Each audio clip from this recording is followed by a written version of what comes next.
നമ്മളെ ഒരു വീട് പണിയുന്നവരെ സംബന്ധിച്ചിടത്തോളം ഏറ്റവും തലവേദന പിടിച്ചൊരു സംഗതിയാണ് ഈ ഉറുമ്പുകളെയും ചിതലുകളെയും നമ്മുടെ വീടിനുള്ളിലേക്ക് പ്രവേശിപ്പിക്കാതിരിക്കുക എന്നുള്ളത്. പലപ്പോഴും നമ്മുടെ വീട് ഭയങ്കര രീതിയിലൊക്കെ നമ്മൾ പ്ലാൻ ചെയ്യും. പ്ലാനിൽ നമ്മൾ ഒത്തിരി കാര്യങ്ങൾ ഉൾപ്പെടുത്തും. പക്ഷേ നമ്മൾ മിക്കവാറും ഒക്കെ വിട്ടുപോകുന്നതാണ് പെറ്റ്സ് കൺട്രോളിങ്ങിൻ്റെ കാര്യം എന്ന് പറയുന്നത്. ഇത് ചെയ്യാതിരുന്നാലുള്ള പ്രശ്നം എന്താണെന്ന് അറിയാമോ? ശരിക്കും നമ്മൾ ഇത്തരത്തിലുള്ള ചിതലുകളുടെയും ഉറുമ്പുകളുടെയൊക്കെ ശല്യം നമ്മൾ അറിയുന്നത് നമ്മുടെ വീടിൻ്റെ വില കൂടിയ ഫർണിച്ചറുകൾ മറ്റുമൊക്കെ ഇത് തിന്ന് തീർത്ത് ഇതിൻ്റെ ലാസ്റ്റ് സ്റ്റേജിലാണ് നമ്മുടെ വീട്ടിൽ ചിതൽ ശല്യം ഉണ്ട് അല്ലെങ്കിൽ ഉറുമ്പ് ശല്യം ഉണ്ട് എന്ന് നമ്മൾ അറിയുന്നത്.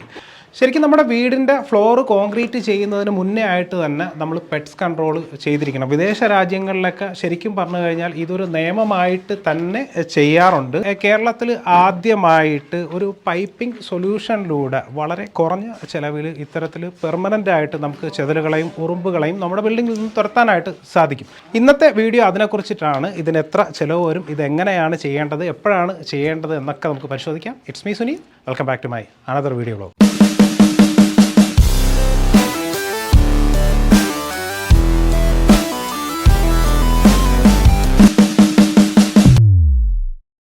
ഓക്കെ, ഇവിടെ ഈ ഒരു സൈറ്റിൽ ഒരു ടെർമൈറ്റ് ട്രീറ്റ്മെൻറ്റ് നടക്കുവാണ് കേട്ടോ. നമ്മൾ ഈ കാണുന്ന കുറേ അധികം പൈപ്പ്സ് കാര്യങ്ങളൊക്കെ എങ്ങനെ ഇട്ടിട്ടുണ്ട്.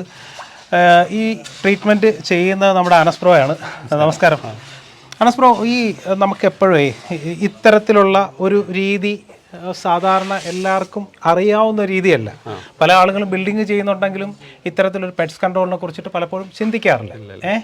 ശരിക്കും എന്താണ് നമ്മൾ ഈ ചെയ്തുകൊണ്ടിരിക്കുന്നതെന്ന് പറയും. ഇവിടെ ടെർമൈറ്റ് പെസ്റ്റ് കൺട്രോൾ ആണ് നടക്കുന്നത്. അതും പുതിയ തരത്തിലുള്ളത് പൈപ്പിംഗ് മെത്തേഡ്. ശരി, അത് നമുക്കൊരു 50 വർഷത്തോളം നമുക്ക് റീചാർജ് ചെയ്തുകൊണ്ടിരിക്കാൻ പറ്റും. ഓക്കെ, അങ്ങനത്തെ ഒരു മെത്തേഡാണ് ഇവിടെ ചെയ്തുകൊണ്ടിരിക്കുന്നത്. നമ്മളെ ഈ പണ്ട് കാലത്തെ ഉള്ള നമ്മുടെ ഒരു തലവേദനയാണ് ഈ ചെതൽ ശല്യം എന്ന് പറയുന്നത്. പ്രത്യേകിച്ചും ഇത്തരത്തിൽ നമ്മുടെ വെട്ടുകല്ലുകൊണ്ട് ലാറ്ററൈറ്റ് സ്റ്റോൺ കൊണ്ട് ബിൽഡിംഗ് ചെയ്യുന്നവർക്ക് ഭയങ്കര ഒരു തലവേദനയാണ്. മറ്റതിനെ ഇത്രത്തോളം അഫക്റ്റ് ചെയ്യാറില്ല. എന്നിരുന്നാൽ തന്നെയും പലപ്പോഴും നമ്മളെ ചെതൽ നമ്മളെ ശല്യം ചെയ്യുന്ന അറിയുന്നതിൻ്റെ ഫൈനൽ സ്റ്റേജിലാണ് അല്ലേ. എന്തെങ്കിലും നമ്മുടെ തടിയായിട്ട് ബന്ധപ്പെട്ട സാധനങ്ങൾ ഇളകി വീഴുക, പിന്നെ അല്ലെങ്കിൽ ചിലപ്പോൾ നമ്മുടെ ടൈലിന്റെ സ്കർട്ടിങ്ങിന്റെ ഒരാഴ്ച വീട് വിട്ട് മാറി നിൽക്കുക. അതെ, തീർച്ചയായിട്ടും. അപ്പോഴാണ് ഇത് അറിയുള്ളൂ. ചിലപ്പോൾ ഈ കബോർഡ്സ് ഒക്കെ, കിച്ചൺ കബോർഡ്സ് ഒക്കെ തുറക്കുന്ന സമയത്ത് ഊരിപ്പോരും ഇത് കഴിച്ചിട്ടേ. അപ്പം ശരിക്കും നമുക്ക് ഇത് എത്രത്തോളം എഫക്റ്റീവാണ് ഈ ഒരു പെറ്റ്സ് കൺട്രോൾ ചെയ്താൽ? നല്ല എഫക്റ്റീവ് ആണ് ഇത് വരുന്നത്. ഇപ്പോൾ ഇതിലും 2 രീതിയുണ്ട്. നോർമൽ ചെയ്യുന്ന രീതിയും ഉണ്ട്, പിന്നെ പൈപ്പിംഗ് മെത്തേഡും ഉണ്ട്. ശരി, ഇവിടെ ചെയ്യണത് പൈപ്പിംഗ് മെത്തേഡാണ്. ഞാൻ സ്വാഭാവികമായിട്ടും ഈ നിങ്ങളിപ്പോൾ ഈ ചെയ്തിരിക്കുന്ന ഈ പൈപ്പിംഗ് മെത്തേഡൊക്കെ നേരത്തെ നമ്മൾ വിദേശ രാജ്യങ്ങളിലൊക്കെ കണ്ടിട്ടുണ്ട്. അവിടെ ഓൾറെഡി ഡ്രോയിങ്ങിൻ്റെ സമയത്ത് തന്നെ ഇത്തരത്തിലുള്ള pets control drawing, piping drawing ചെയ്യാറുണ്ട്.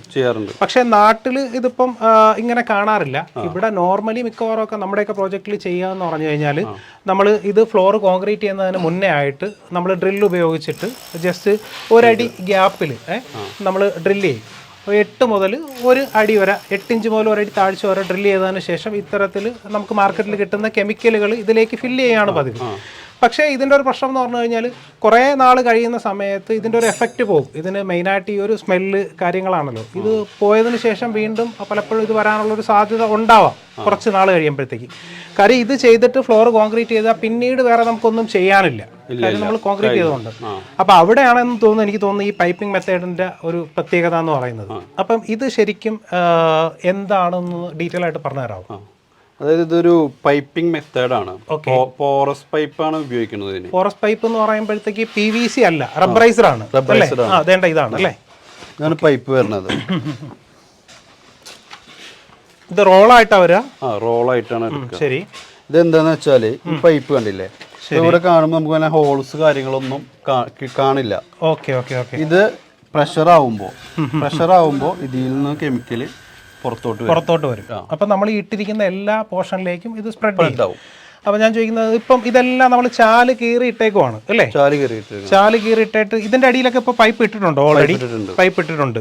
എന്നിട്ട് ഇതിൽ എന്താണ് ഈ ബേബി മെറ്റൽ ഇടാനുള്ള കാരണം എന്താണ്? അത് നമ്മള് കോൺക്രീറ്റ് ചെയ്യുമ്പോ ഇതിപ്പോ ഒന്നും ഇട്ടില്ലെങ്കിൽ ആ ചെറിയ ഹോളുകളാണല്ലോ, അടയാള സാധ്യത കൂടുതലാണ്. ശരി, അപ്പൊ അതിനൊരു സപ്പോർട്ടിന് വേണ്ടിയാണ് ഇത് ഇടുന്നത്. ഓക്കെ ഓക്കെ, മെറ്റൽ ഇട്ട് കൊടുക്കുന്നത്. ശരിക്കും നമ്മൾ ഈ റെഡിമെയ്ഡ് സെപ്റ്റിക് ടാങ്ക് ഒക്കെ ചെയ്യുന്ന സമയത്ത് നമ്മൾ ചെയ്യുന്ന ആ ഒരു സെയിം മെത്തേഡ് തന്നെയാണ് അല്ലേ? അപ്പോൾ നമുക്ക് ആ ഇടയിൽ കൂടെ കെമിക്കലൊക്കെ സ്പ്രെഡ് ആവുകയും ചെയ്യും, എല്ലാം കറക്റ്റ് ആവുകയും ചെയ്യും. ഇതൊന്ന് വികസിക്കണം, കുറച്ച് ലൂസ് കിട്ടണം താഴെ. നമ്മളെ ഈ പൈപ്പിന്റെ ശരിക്കും എത്ര റേഡിയസ്, എത്ര ഇഞ്ച് പൈപ്പാണത്? 1.5 ഇഞ്ച് പൈപ്പാണ്. നമുക്ക് ഇപ്പൊ ഇത്തരത്തില് നമ്മളെ എല്ലാ റൂംസിലേക്കും ഇത്തരത്തിൽ പൈപ്പ് ചെയ്യും അല്ലേ? നമുക്ക് ഇത് ഗ്രൗണ്ട് ഫ്ലോറിൽ മാത്രമാണോ, അത് നമുക്ക് ഫസ്റ്റ് ഫ്ലോറിൽ ഇത് ചെയ്യലുണ്ടോ? ഇത് ചതല് എപ്പോഴും വരിക ഗ്രൗണ്ടിൽ നിന്നാണ്, മണ്ണിൽ നിന്നേ വരുള്ളൂ. അതുകൊണ്ട് നമ്മളിപ്പോഴും ഗ്രൗണ്ട് ഏരിയ കവർ ചെയ്താൽ തന്നെ ചതലിന്റെ ഇഷ്യൂ കാര്യങ്ങളൊക്കെ ഒഴിവാകും. അതുകൊണ്ട് തന്നെ ഇതും ചെയ്യണതും ഗ്രൗണ്ട് ഏരിയയിലാണ് ചെയ്യണത്. ശരി, പൈപ്പിംഗ് മെത്തേഡ്. അപ്പൊ ഇതിന് നിങ്ങൾ എത്ര വർഷമാണ് വാറന്റി കൊടുക്കുക? നമ്മൾ 10 വർഷം വാറന്റി കൊടുക്കുന്നത് പൈപ്പിംഗ് മെത്തേഡിന്. പിന്നെ നമുക്ക് 50 വർഷം വരെ പൈപ്പുകൾക്ക് വാറന്റി ഉണ്ട്.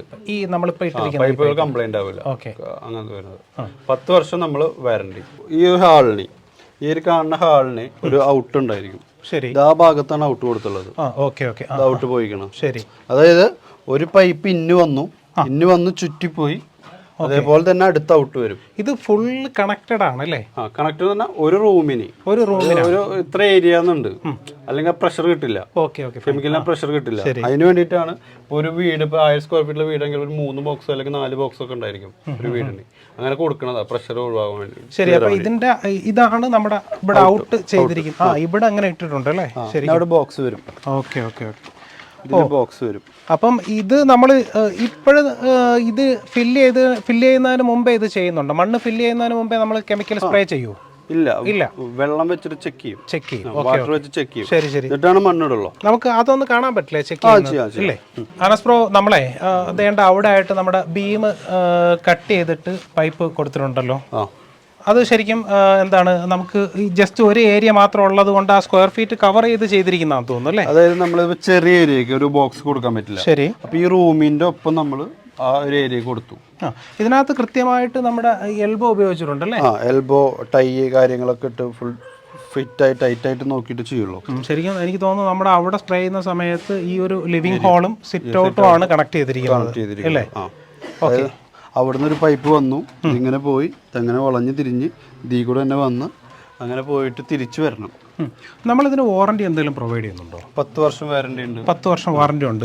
അപ്പോൾ ഞാൻ ചോദിക്കുന്നത്, ഇതിപ്പോൾ ഒരു പുതിയ വീടിനെ സംബന്ധിച്ചിടത്തോളം നമുക്കിത് ചെയ്യാനായിട്ട് സാധിക്കും, നോ പ്രോബ്ലം. കാര്യം ഫ്ലോറിങ് ചെയ്യുന്നതിന് ഇപ്പോൾ ഇവിടെ നമ്മൾ കാണുന്നത് പലപ്പോഴും ഇത്തരത്തിൽ തെർമൈറ്റ് ട്രീറ്റ്മെൻറ്റ് ചെയ്യാത്ത പല വീടുകളുമുണ്ട് നമ്മുടെ പഴയ കാലങ്ങളിലൊക്കെ ചെയ്തിരിക്കുന്നത്. അവിടെ ഇതുപോലുള്ള ധാരാളം ചെതലിൻ്റെ ശല്യങ്ങളൊക്കെ ഉണ്ട്. അവിടെ നമുക്ക് ഇത് എങ്ങനെയായിരിക്കും ചെയ്യാൻ സാധിക്കുക? അവിടെ നമ്മൾ നോർമൽ ചെയ്യുന്ന രീതിയിൽ അത് ചെയ്യാൻ പറ്റും. ഓക്കെ, അത് കൂടാതെ ഇത് ചെയ്യാം. അതായത് അവർ വീട് വല്ല റീവർക്ക് ചെയ്യാണ്, ഒരു ടൈല് പൊളിക്കുന്നുണ്ട്, അപ്പൊ ഒരു കോൺക്രീറ്റ് കട്ട് ചെയ്ത് തരികയാണെങ്കിൽ നമുക്ക് ചെയ്ത് കൊടുക്കാൻ പറ്റും. അല്ലെന്നുണ്ടെങ്കിൽ നമ്മൾ നേരത്തെ ഡ്രില്ലിംഗ് മെത്തേഡ് മാത്രമേ ചെയ്യാൻ പറ്റത്തുള്ളൂ. പക്ഷേ എപ്പോഴും നമുക്ക് എഫക്റ്റീവ് ആയിട്ടുള്ള ഒരു സാധനം ഇത് തന്നെയാണ്. കാരണം നമുക്ക് പിന്നെ ഭാവിയിൽ ഒരു ഡ്രില്ലിങ്ങോ കാര്യങ്ങളോ വരില്ല. ഒരു വീട് ഇപ്പൊ ഈ കണ്ടീഷനിൽ കിടക്കണം. അതെ, ഇതൊന്നും മാറിക്കഴിഞ്ഞാൽ വേറെ വർക്കുകൾ കഴിഞ്ഞ് കഴിഞ്ഞാൽ ചിലപ്പോൾ ഇവിടെ കബോർഡ് വരും, ബാത്റൂമിൽ ടൈൽസ് വരും, കിച്ചണിൽ ടൈൽസ് വരും. പിന്നെ നമ്മൾ ആ സമയത്ത് വരുമ്പോൾ വീട് ഇതല്ല, ഫുൾ മാറി. പിന്നെ ചെമ്മരൊന്നും കിട്ടില്ല. എപ്പോഴും നമ്മൾ ടെർമൈറ്റ് ട്രീറ്റ്മെന്റ് ചെയ്യുമ്പോൾ ചെമ്മര് കിട്ടണം. ശരിക്കും പറഞ്ഞു കഴിഞ്ഞാൽ നമ്മൾ നേരത്തെ പറഞ്ഞതുപോലെ ഇതൊക്കെ നമ്മുടെ വീടിന്റെ സ്റ്റാർട്ടിങ്ങിൽ നമ്മൾ പ്ലാൻ ചെയ്ത് വെക്കണം അല്ലേ? ഒരു ചാർട്ട് അല്ലെങ്കിൽ ഒരു ചെക്ക് ലിസ്റ്റ് ഉണ്ടാക്കി വെച്ചില്ലെങ്കിൽ ഇത് കയ്യിൽ നിന്ന് പോകും. പക്ഷേ ഇത് പലപ്പോഴും ഈ കോൺട്രാക്റ്റൊക്കെ കൊടുക്കുന്ന വർക്കുകളുണ്ടല്ലോ, അവിടെ ഇത് ചെയ്യാനായിട്ട് സാധിക്കില്ല. കാര്യം എന്ന് പറഞ്ഞു കഴിഞ്ഞാൽ ഓൾറെഡി നമ്മൾ ഒരു 5-6 പേരെ കണ്ടിട്ട് ഏറ്റവും റേറ്റ് കുറച്ചിട്ട് ആരാണ് ചെയ്യുന്നത് അവരെ കൊണ്ടാണ് വർക്ക് ചെയ്യിപ്പിക്കാൻ നിൽക്കുന്ന പല ആളുകളും. അപ്പം അതിനകത്ത് ഇതുപോലെ ഒരു ട്രീറ്റ്മെൻറ്റ് കൂടി ചെയ്യണം എന്ന് പറഞ്ഞാൽ കോൺട്രാക്ടർ എന്തായാലും അത് അക്സെപ്റ്റ് ചെയ്യണം എന്നല്ല. പക്ഷേ നമുക്ക് ഈ പറഞ്ഞതുപോലെ ഇതിനു വേണ്ടിയിട്ട് ശരിക്കും ഒരു ചെറിയൊരു എമൗണ്ട് മാറ്റി വെക്കുകയാണ് വേണം. ഇത് നമ്മുടെ സേഫ്റ്റിയാണ് എന്ന് വെച്ച് കഴിഞ്ഞാൽ ഇപ്പം നമ്മളിത് ചെയ്തില്ലെങ്കിൽ പിന്നീട് നമുക്ക് ചെയ്യാൻ പറ്റില്ല അല്ലേ? അത് ഭയങ്കര ഒരു ബുദ്ധിമുട്ടായിട്ട് മാറും. ഇത് ചെയ്യണം എന്നൊക്കെ ഭയങ്കര ഇതിൽ പറഞ്ഞു. അപ്പം എല്ലാവരും ചിന്തിക്കുന്നത് ഇതിന് എത്ര രൂപയായിരിക്കും ചിലവ് വരിക എന്നുള്ളതാണ്. അതിനു മുമ്പ് ഞാൻ ചോദിക്കുന്നത്, നമുക്ക് കേരളത്തിൽ എല്ലായിടത്തും നിങ്ങളുടെ സർവീസ് അവൈലബിൾ ആണ്? എല്ലായിടത്തും, കേരളത്തിലും ഉണ്ട്, തമിഴ്നാട്ടിലും ഉണ്ട്. ശരിക്കും നമുക്ക് 1000 സ്ക്വയർ ഫീറ്റ് വീടൊക്കെ ചെയ്യാനായിട്ടാണെങ്കിൽ നമുക്ക് എത്ര രൂപയായിരിക്കും ഇങ്ങനെ ഫുള്ള് ചെയ്യാൻ ചിലവ് വരിക? ഇതിന്റെ സ്ക്വയർ ഫീറ്റ് റേറ്റ് വരുന്നത് 35 മുതൽ 40 രൂപ വരെയാണ് റേറ്റ് വരുന്നത്, സ്ക്വയർ ഫീറ്റ് റേറ്റ്. അതായത് നമ്മളൊരു വീടിന്റെ ഗ്രൗണ്ട് ഏരിയ, താഴത്തെ ഏരിയ മാത്രം, വീട് മൊത്തം വരില്ല, ഗ്രൗണ്ട് ഏരിയ മാത്രമേ വരുള്ളൂ. അത് റേറ്റ് എന്ന് വെച്ചാൽ 1000 സ്ക്വയർ ഫീറ്റ് ആണ് നമ്മൾ ബേസിക് ചാർജ് വരുന്നത്. Okay, minimum square feet. പിന്നെ 35 മുതൽ 40 രൂപ വരെയാണ് റേറ്റ് വരുന്നത് സ്ക്വയർ ഫീറ്റിന്. അത് നമ്മൾ സ്ക്വയർ ഫീറ്റ് കൂടുതലുണ്ടെങ്കിൽ റേറ്റ് കുറയും, കുറവാകുമ്പോൾ റേറ്റ് കൂടും. കൂടുതൽ ഏരിയ ഉണ്ടെങ്കിൽ നമുക്ക് കുറച്ചും കൂടി കുറച്ച് ചെയ്യാനായിട്ട് സാധിക്കും. അതാണ് സ്റ്റാർട്ടിങ് 35 രൂപയാണ് റേറ്റ് വരുന്നത്. അനസ് ബ്രോ, നമ്മൾ ശരിക്കും ഈ ഒരു ട്രീറ്റ്മെൻറ്റ് ഏത് സ്റ്റേജിലാണ് ചെയ്യാനുള്ളത്? അല്ലെങ്കിൽ ഇത്തരത്തിൽ ഞാനൊരു ട്രീറ്റ്മെൻറ്റ് ചെയ്യാനായിട്ട് ഉദ്ദേശിക്കുന്നുണ്ടെങ്കിൽ നിങ്ങളെ ഞാൻ എപ്പോഴാണ് ഞാൻ കോൺടാക്ട് ചെയ്യേണ്ടത്? നിങ്ങളെ നമ്മൾ വീട് പണി നടക്കുമ്പോൾ കോൺക്രീറ്റിന് മുന്നായിട്ട് ചെയ്യണത്. അതായത് ഫ്ലോർ കോൺക്രീറ്റിന് മുന്നായിട്ട്. അതായത് നമ്മളിപ്പോ വീട് ടെറസും കാര്യങ്ങളൊക്കെ കഴിഞ്ഞ് വെയിലും വെള്ളം തട്ടാത്ത ലെവൽ വരുമല്ലോ. ഇപ്പൊ കണ്ടീഷൻ കറക്റ്റ് ആണ്. ശരിക്കും നമ്മുടെ ഇപ്പൊ റൂഫ് കോൺക്രീറ്റ് കഴിഞ്ഞു, ജസ്റ്റ് നമ്മുടെ ഫ്ലോറിംഗിലേക്ക് നമ്മൾ നിൽക്കുന്ന ഈ ഒരു ടൈമാണ്, ഈ ഒരു ടൈമിലാണ് നമ്മൾ ചെയ്യണം. ഞാൻ പറയാം, ധാരാളം മഴവെള്ളമൊക്കെ വീണ് കഴിഞ്ഞാൽ എനിക്ക് തോന്നുന്നു ഈ ഒരു കെമിക്കലിനെ അത് അഫക്ട് ചെയ്യും. അതുകൊണ്ടായിരിക്കണം മെയിനായിട്ട് പറഞ്ഞാല് ഈ മെറ്റീരിയൽ കുഴപ്പമില്ല. റെഡിക്കും പറയുകയാണെങ്കിൽ നോർമൽ ചെയ്യുന്ന രീതിയിലാണ് ഇങ്ങനെ വേണ്ടത്. കാരണം ഇത് നമ്മൾ ചെയ്താലും റീചാർജ് ചെയ്യണത് നമ്മൾ ഓൾറെഡി താമസമുള്ള സമയത്ത് അല്ലെങ്കിൽ എല്ലാം കഴിയുന്ന സമയത്ത് റീചാർജ് ചെയ്യുള്ളൂ. അല്ലാതെ നമ്മൾ ഇപ്പം റീചാർജ് ചെയ്തേക്കില്ല. അതുകൊണ്ട് കുഴപ്പമില്ല. പക്ഷെ നമുക്ക് എപ്പോഴും നല്ലത് കോൺക്രീറ്റ് തൊട്ട് മുമ്പായിട്ട് ചെയ്യാൻ നല്ലത്. കാരണം പൈപ്പിന് വേറെ ഇഷ്യൂസോ കാര്യങ്ങളൊന്നും വരില്ല. അത് നമ്മൾ ചെയ്ത് പോയതിനു ശേഷം അത് സെറ്റ് ആയിരിക്കും അവിടെ കോൺക്രീറ്റിന് മുമ്പാകുമ്പോൾ. അനസ് ബ്രോ, ഇത് ഏകദേശം നമ്മുടെ ഗ്രൗണ്ട് ഫ്ലോർ എന്ന് പറഞ്ഞാൽ ഒരു 1400 സ്ക്വയർ ഫീറ്റ് ആണ് ഉള്ളത്. നമുക്ക് എത്ര ദിവസം വേണ്ടി വരും ഈ ഒരു പ്രോസസ്സ് ചെയ്ത് തീർക്കാൻ? നോർമൽ 2 ദിവസമാണ് വർക്ക് ടൈം വരുന്നത്. ഓക്കെ, ഈ പറഞ്ഞതുപോലെ ഇതിപ്പോൾ ഇന്നലെ സ്റ്റാർട്ട് ചെയ്തു, ഇപ്പം ഇന്നുകൊണ്ട് ഏകദേശം കംപ്ലീറ്റ് ചെയ്തു. അപ്പം ഞാൻ ചോദിക്കുന്നത്, ഇതിലേക്ക് കെമിക്കൽ സ്പ്രേ ചെയ്യുന്നുണ്ട്, അതിൽ നിന്ന് വാട്ടർ ചെക്കിങ് മാത്രമാണ് നമ്മൾ ചെയ്യുന്നത്? വാട്ടർ ചെക്കിങ് ആയിരിക്കും. അപ്പം നമുക്ക് ജസ്റ്റ് ഇതിന് വേണ്ടിയിട്ട് ജസ്റ്റ് ഒന്ന് കാണണം അതിന്റെ ഡീറ്റെയിൽ. ഓക്കെ, ഇതിന് പിന്നെ നമുക്ക് ഒന്നുകൂടി വരേണ്ടി വരും പുറം ഭാഗം ക്ലിയർ ആക്കാൻ വേണ്ടി. അപ്പം നമുക്ക് ഇതിന്റെ ഔട്ട്സൈഡ് ഇപ്പം ഈ ടൈമിൽ നമ്മൾ ചെയ്യുന്നില്ല. ഇല്ല, ചില വീടുകളിൽ നമുക്ക് ചെയ്യാൻ പറ്റില്ല. കാരണം ചിലപ്പോൾ മണ്ണിട്ട് ലെവലാക്കാണ്ടായിരിക്കും, ചിലപ്പോൾ ചില മണ്ണുകൾ എടുത്ത് പോകാനുണ്ടായിരിക്കും. ശരിക്കും ഇവിടെ സംബന്ധിച്ചിടത്തോളം എനിക്ക് തോന്നുന്നു അത്യാവശ്യം മണ്ണ് ഇടാൻ ഉണ്ട്, ഹൈറ്റ് ഉള്ള കാരണം. പിന്നെ അതുപോലെ അവിടെ പലതും വീടിനോട് ചേർന്ന് കിടക്കുന്നുണ്ട്. ഓക്കെ, അപ്പോൾ അടുത്ത സ്റ്റേജിലായിരിക്കും. ശരിയാ. അപ്പോൾ അനസ് ബ്രോ, എന്തായാലും വളരെ ഉപകാരപ്പെട്ട ഒരു അറിവ് തന്നെയാണ്. പല ആൾക്കാരും ചിന്തിക്കാത്തൊരു മേഖലയാണ് ഇത്തരത്തിൽ ഈ ഒരു ട്രീറ്റ്മെൻറ്റ് എന്ന് പറയുന്നത്. ശരിക്കും നമ്മൾ ലക്ഷങ്ങൾ മുടക്കിയിട്ടൊക്കെ വീട് വെക്കുന്ന സമയത്ത് ചെറിയൊരു എമൗണ്ട് ഇതിനും കൂടി വേണ്ടിയിട്ട് നമ്മളൊന്ന് മാറ്റി വെക്കണം. കാര്യം എന്ന് പറഞ്ഞു കഴിഞ്ഞാൽ ഇതിൻ്റെ 10ഉം 50ഉം ഇരട്ടിയാണ് നമ്മൾ ഇൻറ്റീരിയറിന് വേണ്ടിയിട്ട് നമ്മൾ ചിലവാക്കുന്നത്. അപ്പോൾ അതിനെ അഫക്റ്റ് ചെയ്യാതിരിക്കാൻ വേണ്ടിയിട്ട് നമുക്കല്ലേ നേരത്തെ ഒരു മുൻകരുതൽ പറയാം. പലരും വിചാരം ചെയ്ത് അതായത് നമ്മളെപ്പോഴും നല്ല ടൈം എന്ന് പറഞ്ഞാൽ എല്ലാവരും നല്ല ടൈമുകളുണ്ട്. ഏറ്റവും നല്ല ടൈം എന്ന് പറഞ്ഞാൽ വീട് പണിയുമ്പോൾ കോൺക്രീറ്റിന് മുന്നേ ഉള്ള സമയമാണ്. ആ സമയത്ത് നമ്മൾ വിട്ടുപോയി കഴിഞ്ഞാൽ പിന്നെ നമ്മൾ എത്ര പോയാലും ആ പഴയ വാറണ്ടി നമുക്ക് കൊടുക്കാൻ പറ്റില്ല, നമുക്ക് ചെയ്യാനും പറ്റില്ല. സർവീസ് ചെയ്യാൻ പറ്റും 5 വർഷം കിട്ടുള്ളൂ. ഇതേ ശരിക്കും പറഞ്ഞു കഴിഞ്ഞാൽ നമ്മൾ ഈ പെറ്റ്സ് കൺട്രോളൊന്നും ചെയ്യാണ്ട് വന്നിട്ടാണ് നമ്മുടെ ഈ കബോർഡ്സ് കാര്യങ്ങളൊക്കെ ചെയ്യുമ്പോഴത്തേക്ക് ഹൈ എൻഡ് ബോർഡുകളിലേക്ക് പോകും. പിന്നെ അതിലേക്ക് നമ്മൾ ഈ പറയുന്ന ടെർമൈറ്റ് ട്രീറ്റ്മെന്റുകൾ ചെയ്യും. അതിനേക്കാളും നല്ലത് എനിക്ക് തോന്നുന്നു സ്റ്റാർട്ടിങ്ങിൽ ഈ ഒരു സാധനം ചെയ്ത് കഴിഞ്ഞാൽ ആ ഒരു തലവേദന നമുക്ക് ഒഴിവായി കിട്ടും. അപ്പോൾ എന്തായാലും ഒത്തിരി സന്തോഷം. അപ്പോൾ എന്തായാലും അനസ് ബ്രോയുടെ സ്ഥാപനത്തിന്റെ പേര് ക്യാൻ ക്ലീൻ ആൻഡ് നീറ്റ്. നിങ്ങൾ ഇതല്ലാണ്ട് വേറെ എന്ത് സംഭവം ചെയ്യുന്നത്?